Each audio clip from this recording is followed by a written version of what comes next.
Ya, Assalamualaikum warahmatullahi wabarakatuh. Selamat pagi, teman-teman semuanya. Kita sudah masuk ke pertemuan yang kedua untuk mata kuliah kita Soft Skill for Data Science. Harapan saya teman-teman sudah mengerjakan dan juga sudah memahami materi pada pertemuan kita sebelumnya, yang dimana kita sekarang akan mencoba memperdalam, gitu ya.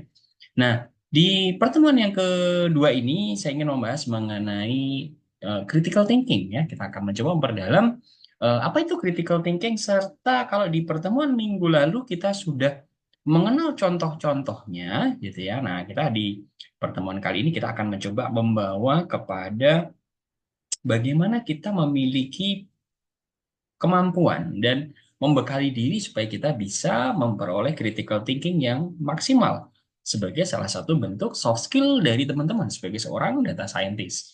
Nah, kita revisit kembali teman-teman critical thinking bahwa critical thinking ini kita memiliki konsep bahwa berpikir itu merupakan sebuah proses yang berjalan secara berkesinambungan. Artinya ada sebuah rangkaian, ada interaksi antara satu rangkaian pikiran serta persepsi yang kita peroleh. Nah, critical thinking sendiri ini kalau kita eh, ulas lebih lanjut ya, berasal dari bahasa yang Yunani yang artinya adalah bertanya, berdiskusi, memilih, menilai, dan membuat keputusan. Artinya, critical thinking ini memang kita tujukan pada situasi maupun rencana. Bahkan mungkin aturan-aturan yang sebenarnya sudah standar ya sebelum kita membuat sebuah keputusan gitu ya. Artinya apapun yang kemudian kita putuskan itu sudah berdasarkan pada pertimbangan yang matang ya, tidak dengan serta-merta menerima suatu argumen atau situasi tapi juga tidak serta-merta menolak ya situasi maupun argumen tertentu, tapi dengan kemampuan teman-teman sebagai seorang data scientist, critical thinking ini menjadi sangat penting. Nah, teman-teman semuanya, critical thinking ini pada prinsipnya memang bagaimana kita menginvestigasi untuk mengeksplorasi adanya suatu situasi atau ada fenomena gitu kan, ada pertanyaan, ada masalah sehingga teman-teman sebagai seorang data scientist pada akhirnya harus membuat sebuah kesimpulan dari data yang dimiliki, dari informasi yang dimiliki, tapi tidak boleh kesimpulan tersebut menjadi salah, gitu kan? Ada hipotesis yang kita miliki, ada asumsi yang kita ketahui, gitu kan? Ada sebuah fenomena yang kita ketahui, namun harus memperoleh investigasi secara menyeluruh. Ya, ini yang menjadi peran penting dari kepemilikan soft skill critical thinking ini bagi teman-teman sebagai seorang calon data scientist. Nah, menurut Bandman di tahun 98, ya berpikir kritis atau critical thinking itu artinya kita menguji secara rasional terhadap apa? Ide-ide. Apapun itu idenya, ada pengaruh, kemudian asumsi yang ada gitu ya. Karena misalnya nih, di pertemuan minggu lalu kita membahas, ya pertemuan minggu lalu kita membahas bahwa ada seorang kakek dia mengklaim bahwa dia bisa bertelur misalnya. Nah, ada nggak asumsinya gitu kan? Terus kemudian ada yang memiliki ide misalnya ya apa namanya bahwa vaksin COVID-19 itu tidak bermanfaat atau justru membawa bahaya yang lebih banyak dibandingkan dari manfaatnya dan membawakan sebuah jurnal gitu kan sebagai evidence. Nah, di sini kita menginvestigasi, menguji secara rasional prinsip-prinsipnya gitu kan. Kesimpulannya betul atau tidak? Jangan-jangan bukti dukungnya benar, tapi asumsinya keliru atau kesimpulannya yang keliru gitu ya. Nah, ada aktivitas, keyakinan dan seterusnya. Yang jelas pengujian ini harus berdasarkan alasan yang ilmiah, pengambilan keputusannya serta kita menguji serta menumbuhkan sikap kreativitas ya, sikap kreativitas sehingga kita memiliki sudut pandang yang lain yang lebih komprehensif ya, sehingga teman-teman semuanya tidak terbelenggu apa yang disebut sebagai blind spot. Nah, blind spot itu sesuatu yang penting untuk diketahui karena biasanya pada saat kita memandang sesuatu, kita sudah memiliki subjektif bias. Bias-bias subjektif yang dipengaruhi oleh latar belakang kita, pengalaman kita, pengetahuan kita, padahal belum tentu itu satu-satunya yang benar. Ya, nah, menurut Brunner dan Sadat tahun 1997 mereka menyebutkan bahwa critical thinking adalah proses kognitif sekaligus juga mental yang mencakup kita bisa menilai dan menganalisis secara rasional terhadap semua informasi dan ide serta merumuskan kesimpulan dan membuat keputusan. Nah, tahapannya apa saja sih sebenarnya untuk kita melakukan critical thinking? Nah, sebelum kita berbicara mengenai tahapannya, kita perlu tahu dulu karakteristiknya seperti apa sih? Karakteristik bahwa sebuah tahapan berpikir itu sudah disebut sebagai critical thinking. Yang pertama harus ada konseptualisasi. Misalnya, ada yang kemudian berargumen gitu ya, berargumen bahwa sekolah tidak penting gitu kan, sekolah tidak penting. Nah, kalau kita memiliki sikap critical thinking, kita pertama harus melakukan respect terhadap argumen tersebut, ya. Eh, Tidak serta-merta menerima, tapi juga tidak serta-merta menolak, gitu ya. Nah, karakteristik yang pertama adalah konseptualisasi. Konseptualisasi itu kita proses intelektual membentuk sebuah konsep, gitu kan. Nah, bukan hanya pada perkataan yang disampaikan, tapi makna di balik itu, gitu kan, makna di balik itu. Konsep adalah fenomena, pandangan mental terkait dengan realitas, pikiran-pikiran tentang kejadian, objek, atribut, dan sejenisnya. Artinya, konseptualisasi itu adalah pikiran abstrak yang kita generalisasi menjadi simbol-simbol dan kita simpan ke dalam otak. Misalnya nih teman-teman semuanya, ini sebenarnya yang tidak penting itu sekolahnya ataukah proses belajarnya? Nah, ini konsepnya yang mana nih? Konsep sekolahnya, artinya gedungnya, gitu kan? Rutinitasnya, ataukah metode belajarnya, ataukah proses belajarnya? Nah, proses belajar yang seperti apa? Sekolah yang seperti apa? Ini kita membuat sebuah konsep dulu. Tentu saja pada saat kita membuat konsep ini harus ada rujukannya, gitu kan? Bukan klaim sendiri. Ya, rujukan tertentu bahwa oh konsep tentang belajar itu ada beberapa macam. Konsep tentang sekolah ada beberapa macam, gitu kan? Metode pembelajaran, bentuk pembelajaran bermacam-macam. Sehingga mungkin kita bisa melihat bahwa jangan-jangan yang ditolak bukan sekolahnya, tapi metode pembelajarannya. Kalau gitu sekolahnya masih valid dong, tapi metode pembelajarannya perlu kita perbaiki, misalnya. Atau metode pembelajarannya oke, bentuk pembelajarannya, gitu kan? Oh, bentuk pembelajarannya mungkin harus dengan alam, gitu kan? Atau harus dengan luring online, ataukah bentuk pembelajarannya dengan praktek, gitu kan? Atau dengan mendengarkan dan seterusnya. Artinya perlu kita memiliki sebuah konsep yang kita sepakati secara bersama-sama. Nah, kemudian yang kedua adalah rasional dan beralasan. Artinya argumen tersebut harus berdasarkan analisis dan mempunyai dasar yang kuat dari fakta fenomena nyata. Contohnya, oh sekolah itu tidak penting. Kenapa? Alasannya apa? Alasannya, teman saya ada, dia udah sekolah, ternyata juga nggak kerja, nggak bisa kerja. Nah, ini ada alasannya nih. Fenomenanya betul atau tidak? Kita lihat. Sampelnya ada berapa?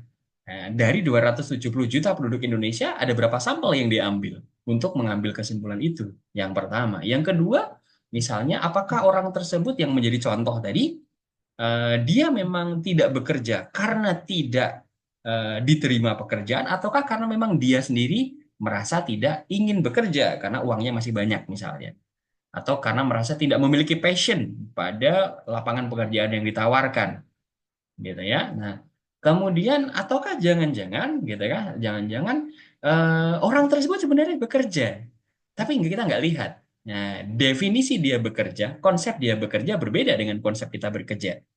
Mungkin yang dia maksud adalah yang dimaksud bekerja oleh orang yang menuduh tadi harus datang ke kantor jam 7 sampai jam 4 sore misalnya. Sedangkan temennya ini dia di rumah terus.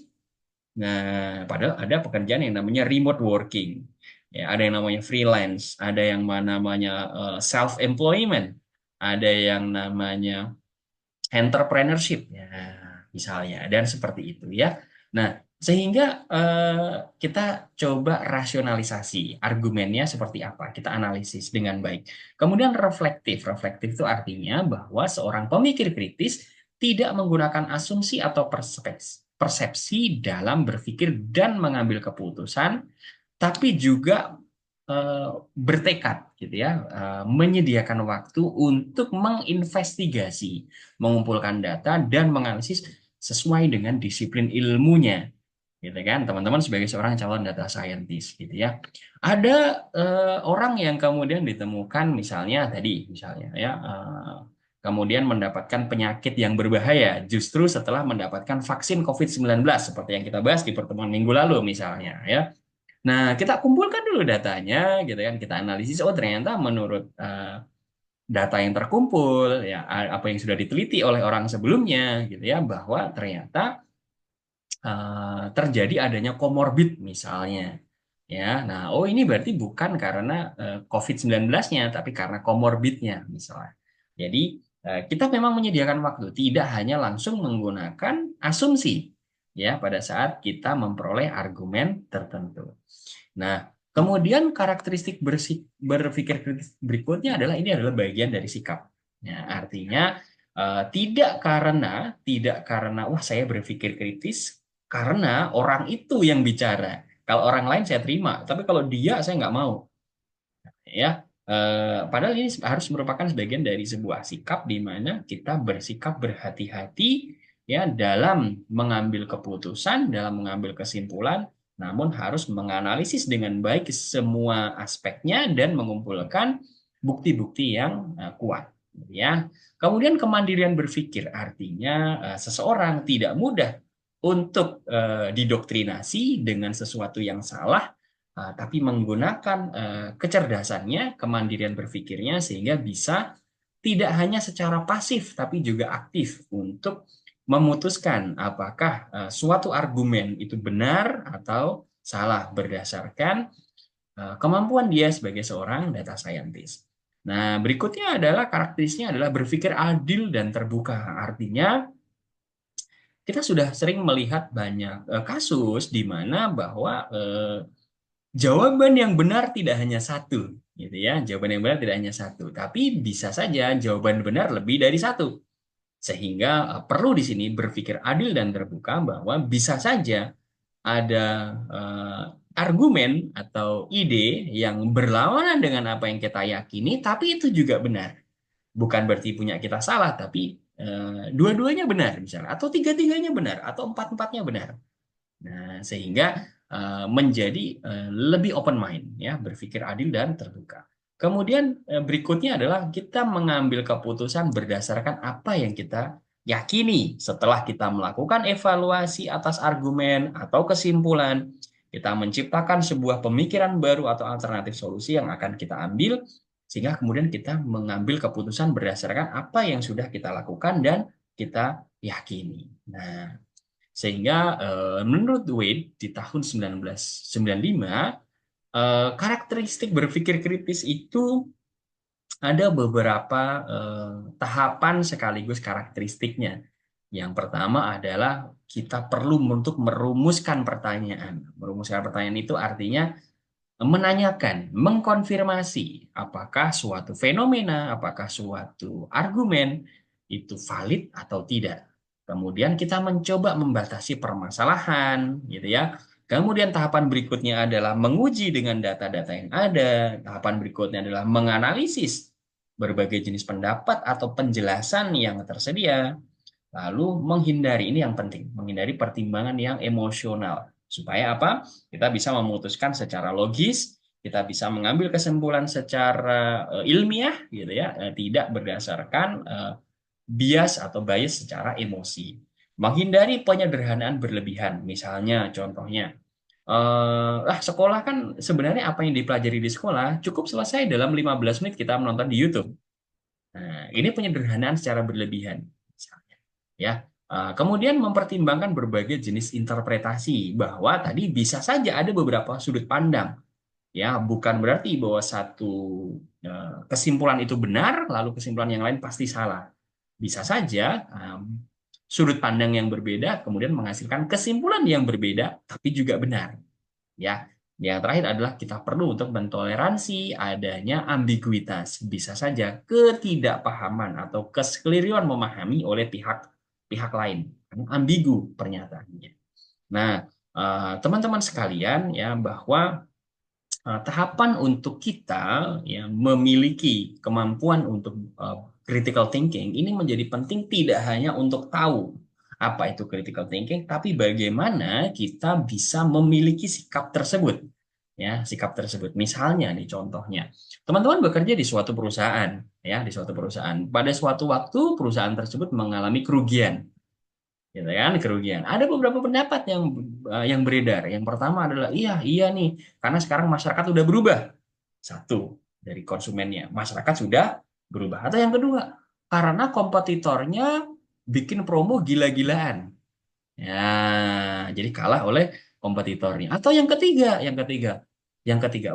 karena wah ini karena memang apa namanya kita kemarin menggunakan apa melakukan keputusan di hari yang jelek misalnya. Yang ketiga atau yang keempat wah ini mah karena apa namanya seluruh pegawai tidak konsentrasi. Kenapa? Karena misalnya salary-nya rendah gitu ya sehingga tidak fokus di dalam pekerjaannya masing-masing. Ada beberapa pendapat. Nah, teman-teman akan diminta nih mengambil perspektif gitu ya. Nah, tapi kita uji dulu nih dengan menggunakan data yang ada. Ada nggak data kompetitor? Bandingkan nggak antara apa yang kita lakukan dengan dilakukan oleh kompetitor, perusahaan kompetitor. Oh, sama kok. Ternyata di perusahaan kita juga memberikan promo-promo gitu kan. Nah, bagaimana sikap masyarakat dengan adanya promo dan tidak ada promo? Pada promo di perusahaan kita dan pada promo perusahaan yang lain. Nah, untuk menjawab tadi.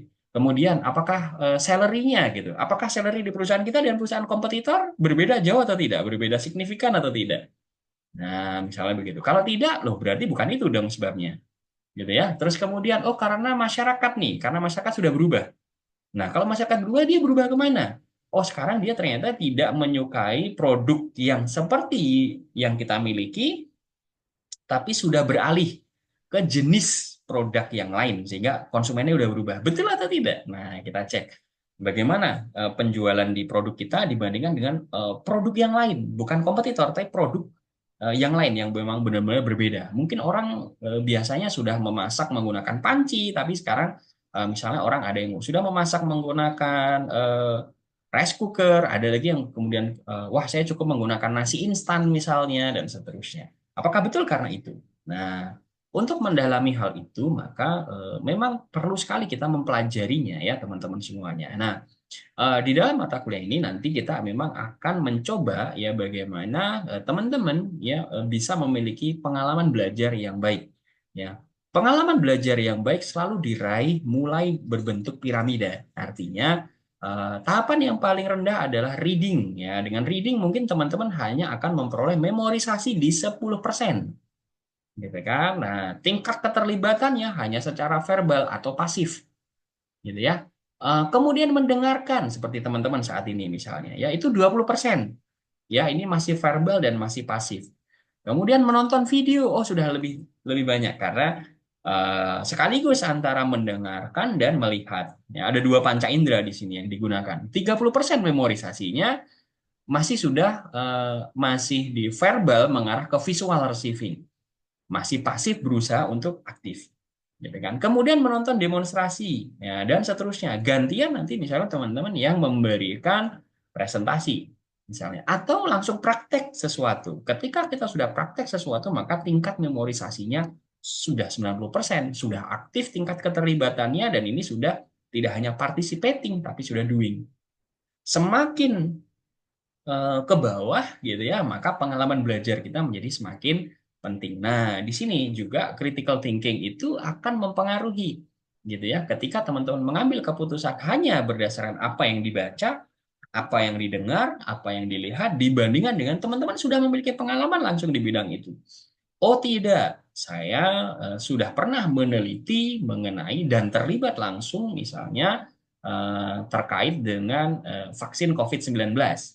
Ya, dan memang ternyata dulu yang dari pengalaman saya misalnya dulu dari pengalaman saya tidak ada itu namanya misalnya dampak yang negatif misalnya.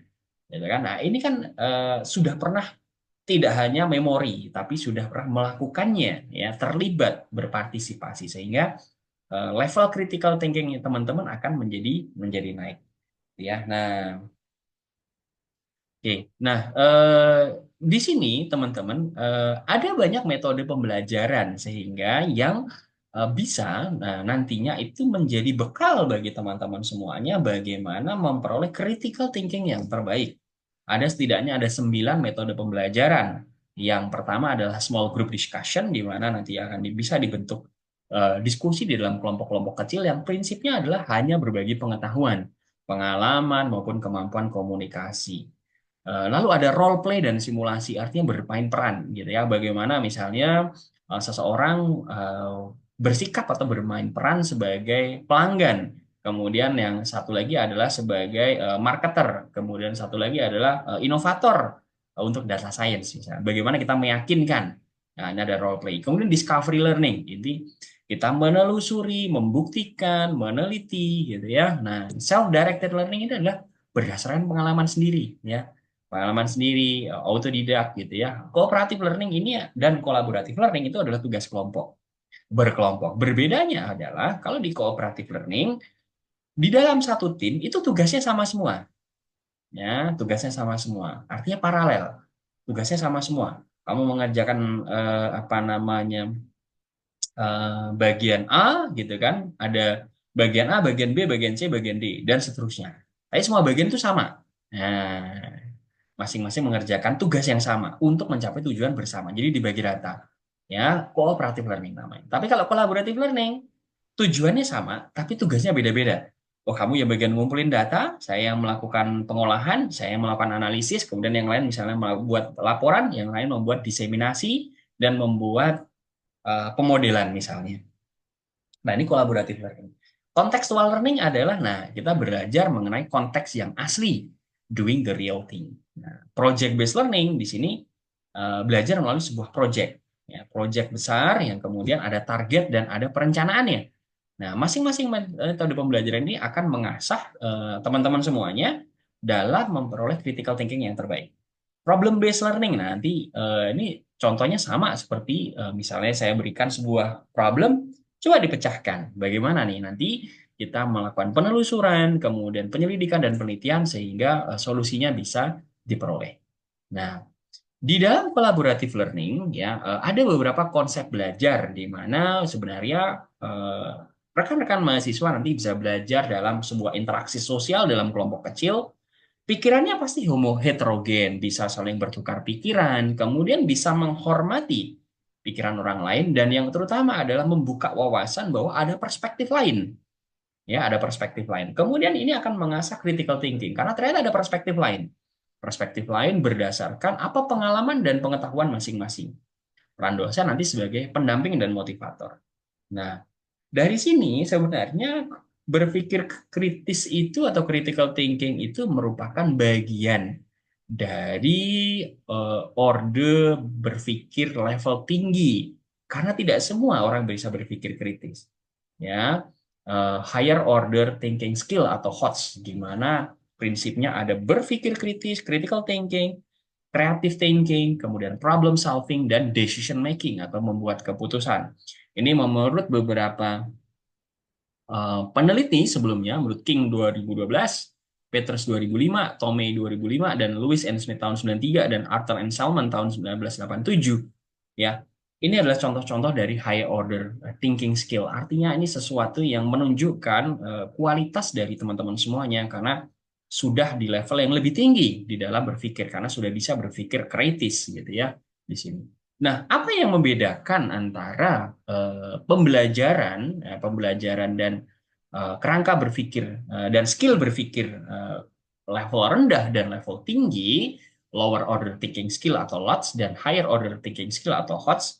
Kalau di lower order thinking skill ini masih sesuatu yang sederhana semua, hanya mengingat, gitu kan, memahami, mengklasifikasikan konsep, membedakan sesuatu, gitu kan, terus kemudian menggunakan sebuah prosedur, ya, aturan rutinnya, menggunakan strategi yang kognitif, Analisis sederhana, apakah sederhana? Nah, kalau di higher order thinking sudah menuntut kritis, ya, berpikir kritis, kreatif, menyelesaikan masalah, mensintesis dari fakta-fakta yang ada, berpikir metakognitif, analisis yang kompleks, dan seterusnya. Nah, keterampilan berpikir kritis ini memang memiliki dimensi-dimensi yang berbeda-beda. Ya, yang pertama adalah bagaimana seseorang itu diharapkan dengan berpikir kritis itu bisa menganalisis adanya argumen, klaim, dan buktinya. Kita bisa memeriksa ide, mengidentifikasi argumennya apa, alasan dan klaimnya juga ada. Ini menurut beberapa peneliti, dimensi-dimensi inilah yang kita gunakan untuk mengukur apakah seseorang itu sudah memiliki critical thinking atau tidak. Dimensi-dimensinya ini sub keterampilan apa yang harus dimiliki. Artinya critical thinking itu sesuatu yang tinggi, sesuatu yang cukup sulit untuk diperoleh, tapi ada tahapannya, ada sub-subnya yang bisa kita raih secara perlahan-lahan. Ya, kemudian membuat pengambilan kesimpulan atau inferensia berdasarkan baik induktif maupun deduktif yang sudah kita bahas di minggu lalu. Ya, dengan apa? Mengklarifikasi bukti, membuat dugaan atas alternatif, gitu ya, dan seterusnya. Mempertimbangkan, mengevaluasi, membuat keputusan dan menyelesaikan masalah. Ya. Kemudian menurut Steinberg dan O'Hara, Hu dan Ade, ya ada dimensi-dimensi lain. Yang ini memang teman-teman semuanya bisa lihat bahwa critical thinking ini adalah sesuatu yang kompleks, memang higher order, tapi kita bisa melatih satu demi satu. Contohnya untuk berpikir analitik gitu ya, seseorang diharapkan bisa memiliki kemampuan untuk menilai apakah ide seseorang itu eh, rasional atau tidak, ya, memiliki landasan atau tidak, melihat kekuatan dan kelemahan, kemudian bisa memberikan usulan perbaikan dan peningkatan. Ini beberapa contohnya dimensi prosesnya, bakat dan kepribadiannya, serta dimensi dari produknya. Ini akan menjadi penting. Tadi misalnya contoh kasusnya, teman-teman bekerja di suatu perusahaan, ada fenomena gitu ya, fenomena ternyata mengalami kerugian besar-besaran gitu ya. Nah, kita menggunakan metode-metode ini. Beberapa peneliti yang lain menyebutkan ya, cara kita mengukur ya kemampuan untuk problem solving ada sendiri apa namanya mekanismenya atau jenis-jenis keterampilan yang harus dikuasai. Mulai dari menginventarisir calon solusinya, mendiagnosa masalahnya, mengkonfrontasi masalah, apa konsekuensi dari solusi itu kalau diterapkan, kita menduga dan sekaligus mengujinya. Ini menurut The Way tahun 1933. Menurut Polya dan Krulik dan Rudnick, ini tahapan-tahapannya juga ada. Bagaimana teman-teman kemudian bisa menggunakan keterampilan-keterampilan ini sehingga problem solving-nya bisa diperoleh setelah teman-teman memiliki critical thinking tadi. Nah, sehingga tahapan pembuatannya ya di sini ya tahapan pembuatan keputusan atau bagaimana kita memutuskan sesuatu adalah tetapkan dulu kita tujuannya apa yang mau dicapai di sana, kumpulkan dulu informasinya, membandingkan alternatif-alternatif yang ada, lalu di akhir kita bisa membuat sebuah keputusan. Ya, nah ada beberapa model critical thinking yang sering dipakai. Ini misalnya menurut Costa di tahun 1985, critical thinking itu setidaknya terkait dengan bagaimana kita mengingat, remembering, mengingat menggunakan pengalaman di masa lalu, kemudian repeating. Ya, ini salah satu model di mana kita kemudian bisa meningkatkan critical thinking. Semakin seseorang sering berpikir kritis, maka semakin mudah dia mengambil keputusan. Reasoning, keputusan itu diambil berdasarkan pemikiran yang kritis dan pertimbangan yang akurat. Reorganizing, mengorganisasikan fakta mana yang relevan mendukung sebuah fenomena dan mana yang tidak relevan.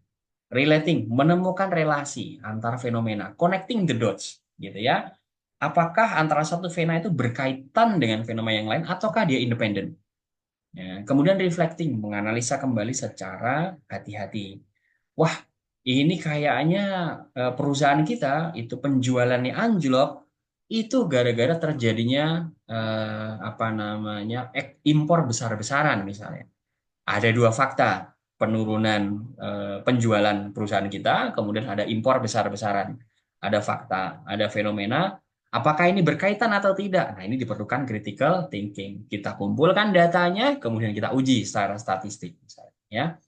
Nah, bagaimana kita melakukannya? Ya, kita bisa melakukan baik melakukan debat, mengambil keputusan sendiri melalui diskusi di dalam grup atau persuasi, propaganda maupun yang terakhir, tapi tidak direkomendasikan yang terakhir ini. Sangat tidak direkomendasikan itu mengancam atau memaksa, coercion, yang tidak direkomendasikan. Nah, itu teman-teman yang menjadi penting ya tahapan-tahapan yang perlu kita miliki di dalam critical thinking ini gitu ya, beserta bagaimana kita mengukur apakah kita sudah memiliki critical thinking tersebut. Nah, berikutnya ini adalah collaborative learning ya, teman-teman bisa membuat kelompok sebanyak 5 sampai 6 orang, nanti mengikuti dari ketua kelas ya. Kemudian dari kelompok tadi coba teman-teman bisa menerapkan keahlian critical thinking tadi untuk memberikan argumen ya pada latihan-latihan berikutnya.